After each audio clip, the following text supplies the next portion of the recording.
I'd like to start by thanking Professor Hull for her kind introduction and thank the organizers of this event for inviting me to be here.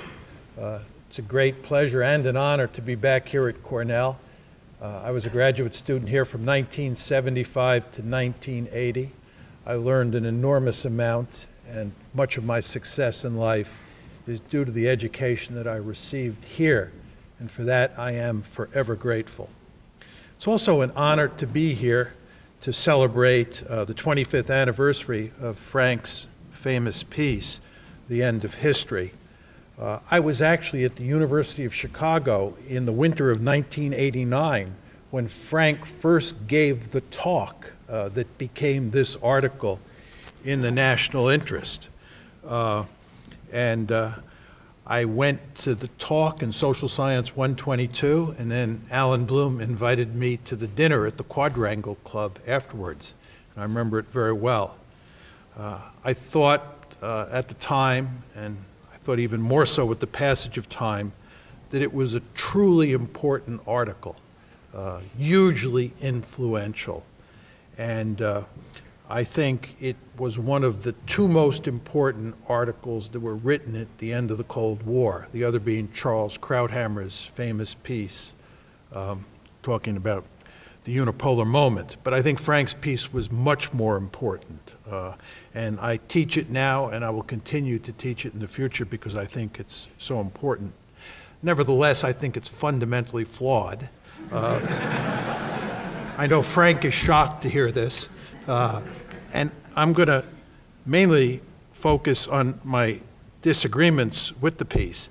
And what I'm going to try to do is not criticize it from a realist perspective, but offer a number of other criticisms that lie outside the realist bailiwick.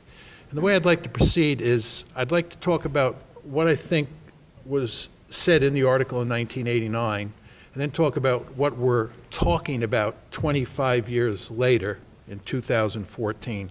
And then I'd like to make 6 points, 3 about the first strand in the argument and 3 more about the second strand in the argument. In 1989, when the piece came out, we focused on 2 different aspects of the piece. The first was the argument that liberal democracy would spread across the globe, and we would eventually reach the point where the globe was populated by nothing but liberal democracies. Liberal democracy was more or less an ineluctable force. And the second strand of the argument was that this would lead to the end of history. In effect, what Frank was saying was that we would have a very peaceful world. He said at the very end of the piece that one of the big problems down the road would be boredom, because it would be such a peaceful world. The theory was actually based on 2 of the classic liberal theories of international politics, one being democratic peace theory, which I think is the core of the piece, and the other being economic interdependence theory. The one liberal theory that is not in there is neo-institutionalism or liberal institutionalism. But the other 2 are there. And again, democratic peace theory is the heart and soul of it. In the year 2014, we're really just talking about the first strand, and the reason is it's not clear that liberal democracy is on the march. I actually think Frank may ultimately be proved right. I'm not sure, but I think he might be. But at this point in time, it really is an open question. I think if you listen to his remarks tonight and what he's been writing over the past few years, that's clearly reflected.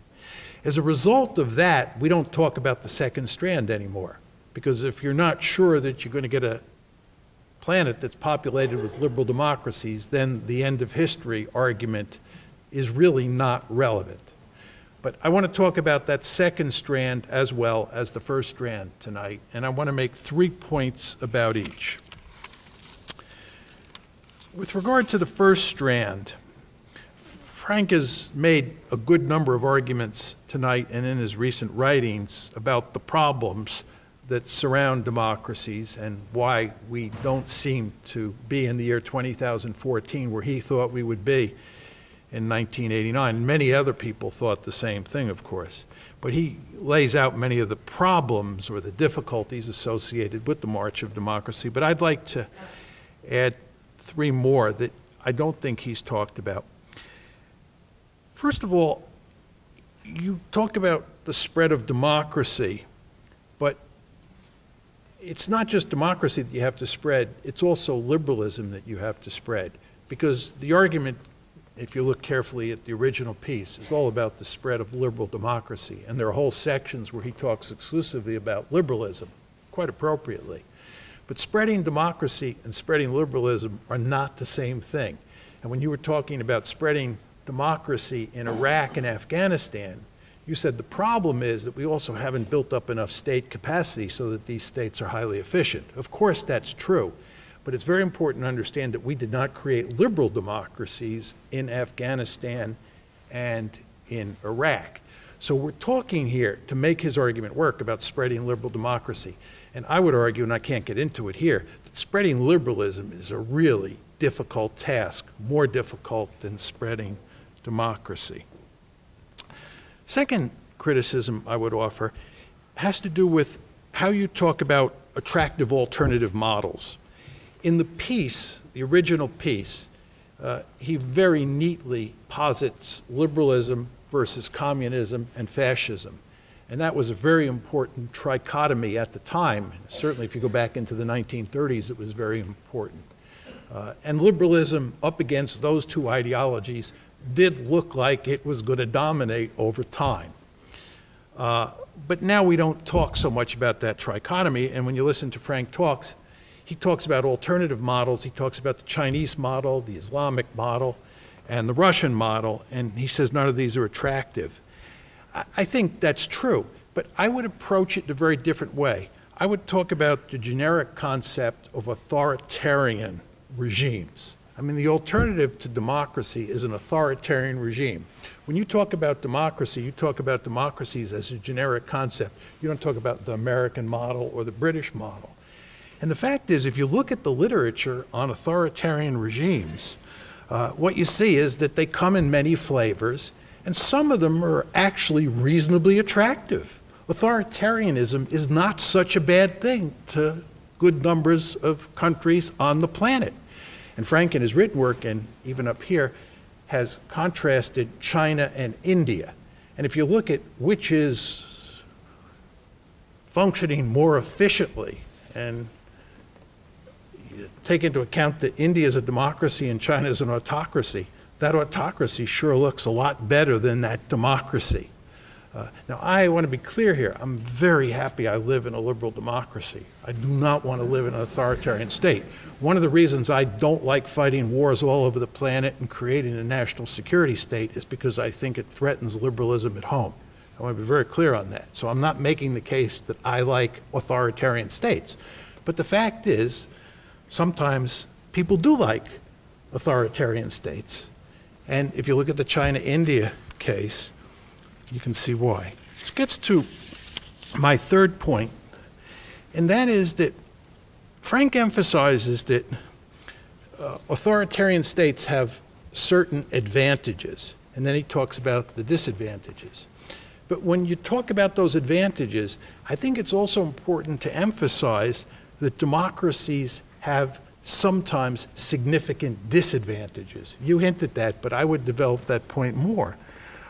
When it comes to dealing with severe crises, democracies are not very good. I was thinking about Carl Schmitt's concept of a state of emergency. There's no question that when countries get into trouble, right, especially democracies, civil liberties, checks and balances, those sorts of things go out the window. Now, you may think I'm bringing up Carl Schmitt and this applies to authoritarian states, but that would be a mistake. All you have to do is look at what Abraham Lincoln did during the American Civil War. It was a state of emergency. He was willing to suspend habeas corpus and do all sorts of other things. And for people who have any doubts about that, let me direct you to a book that was written by a very famous professor here at Cornell University in the government department long ago named Clinton Rossiter. Wrote a book in 1948 called Constitutional Dictatorship. And what he talked about was the fact that democracies, and he was talking about the United States, he also talked about Britain, Weimar Germany, and France, sometimes have to suspend civil liberties because the crisis is so severe that those normal democratic institutions can't do the job. I think one could make an argument as the world gets messier and messier, democracy is going to be more and more pressed to deal with a lot of these problems.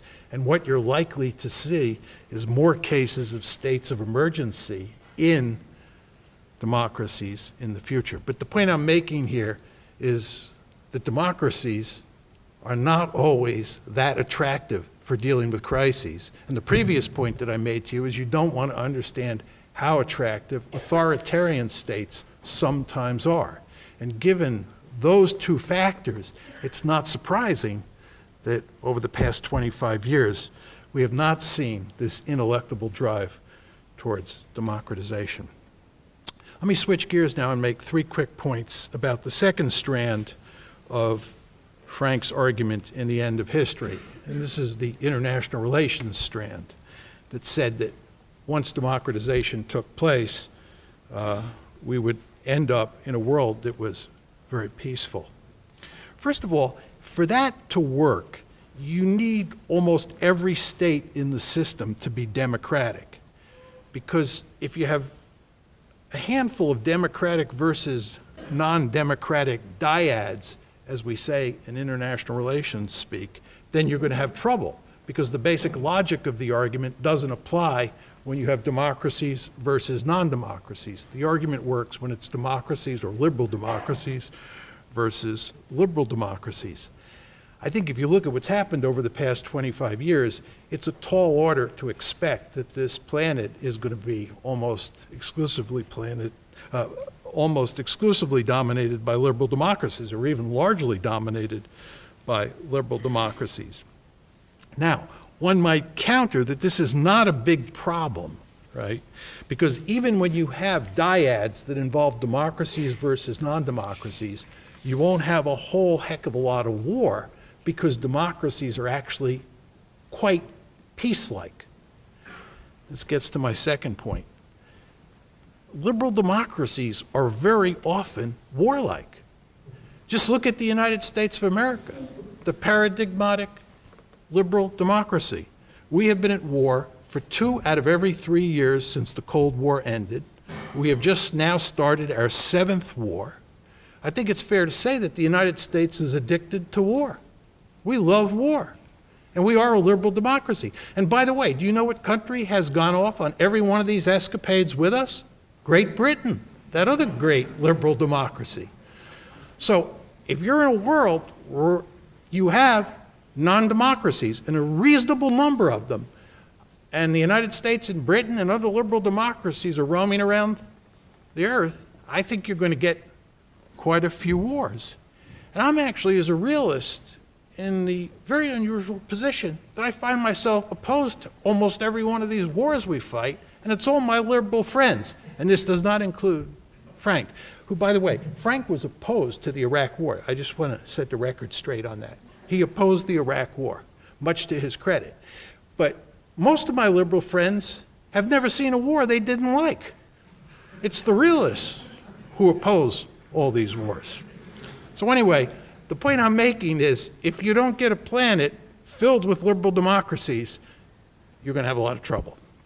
My final point is that I think Frank's core argument is, in essence, at odds with my understanding of liberalism.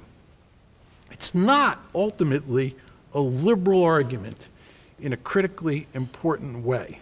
Now you're probably saying to yourself, what exactly is he talking about? Liberalism in the beginning was built on the belief that individuals could not agree about first principles.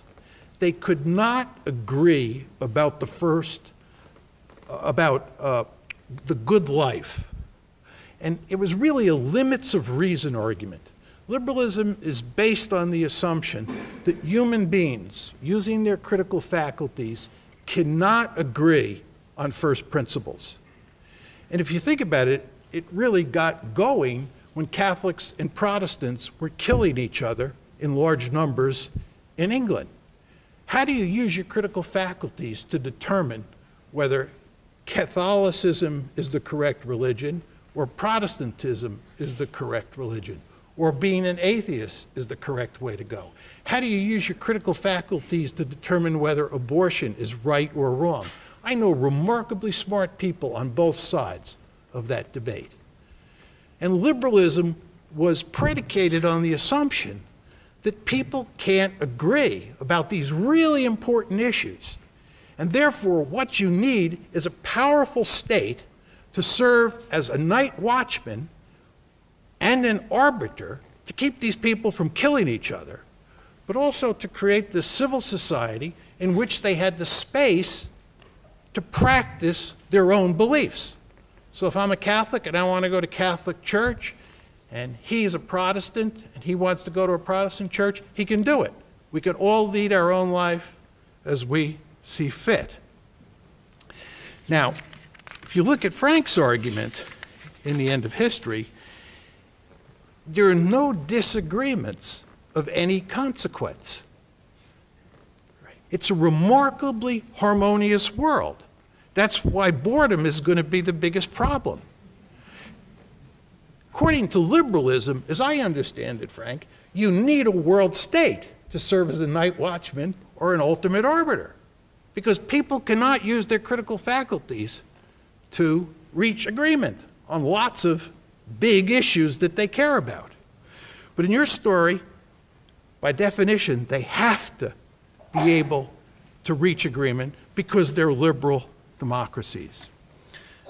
My bottom line is that this perspective is inconsistent with liberalism as I understand it, and more generally, it's inconsistent with human nature because it assumes that we can use our critical faculties, our reasoning capabilities, to reach general agreement on first principles. I think that has never been the case in the past. It's not going to be the case in the future, and therefore, we're never going to reach the end of history. Thank you.